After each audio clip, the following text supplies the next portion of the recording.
प्यारे लोगों को मेरा प्यार भरा सलाम।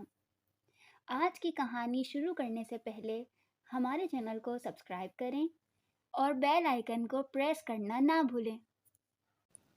सुल्तान महमूद गजनवी ने दुनिया में 33 साल हुकूमत की और इस वक्त दुनिया शुजाअत में दूसरे नंबर के बादशाह थे।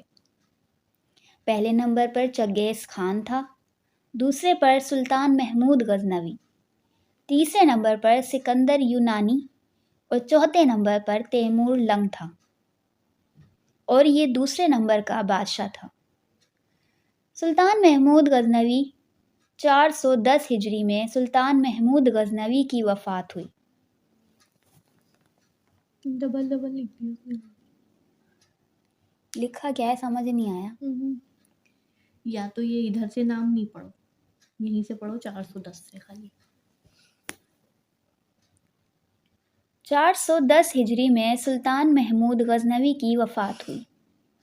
ये वाक़या सच्चा है और इनफरादी हैसियत रखता है कि 1974 में शहर में गजनी में ज़लज़ला आया, जिससे सुल्तान महमूद गजनवी की कब्र भी एक जगह से फट गई और मज़ार भी काफ़ी टूट फूट का शिकार हो गया। तो उस वक्त के अफ़गानिस्तान के बादशाह ज़ाहिर शाह मरहूम ने दोबारा मज़ार की तामीर नौ की और कब्र को भी मुरम्मत करवाया। तामीर के मकसद के लिए कब्र को पूरा खोल दिया, क्योंकि कब्र एक साइड से नीचे तक फट गई थी, जिसमें एक बड़ी दरार पड़ गई थी।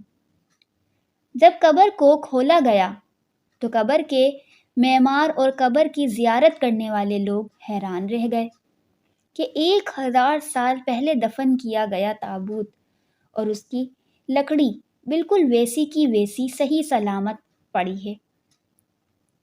हुक्काम ने ताबूत खोलने का हुक्म दिया। जब ताबूत खोला गया तो खोलने वाला शख्स पलटकर पीछे गिरा और बेहोश हो गया। पीछे मौजूद लोगों ने आगे बढ़कर देखा तो वो सुल्तान, जिसने 33 साल हुकूमत की और वफ़ात पाए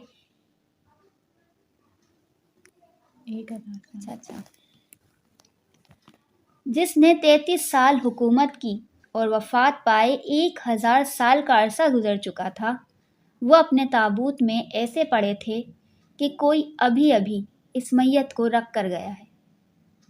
और सुल्तान का सीधा हाथ सीने पर था और उल्टा हाथ और बाजू जिस्म के मतवाज़ी सीधा था और हाथ ऐसे नर्म कि जैसे जिंदा इंसान के होते हैं।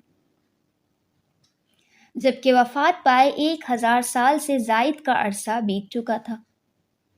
ये अल्लाह ताला ने झलक दिखाई कि जो मेरे महबूब की ग़ुलामी अख्तियार करते हैं वो बादशाह भी होंगे, तो वो अल्लाह के महबूब बंदे और अल्लाह के प्यारे बनकर अल्लाह के दरबार में पेश होंगे।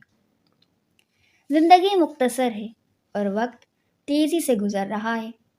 वक्त के आगे ताकतवर से ताकत बादशाह कमज़ोर और बेबस है, लेकिन जिसने हर वक्त अल्लाह की मखलूक की बेहतरी, भलाई और अल्लाह की खुशनुदी को मुक़द्दम रखा, वो शख्स मरने के बाद भी लाफानी। तो दोस्तों, आज की हमारी कहानी आपको कैसी लगी? इस कहानी को लाइक करें और कमेंट सेक्शन में अपनी राय से आगाह करें।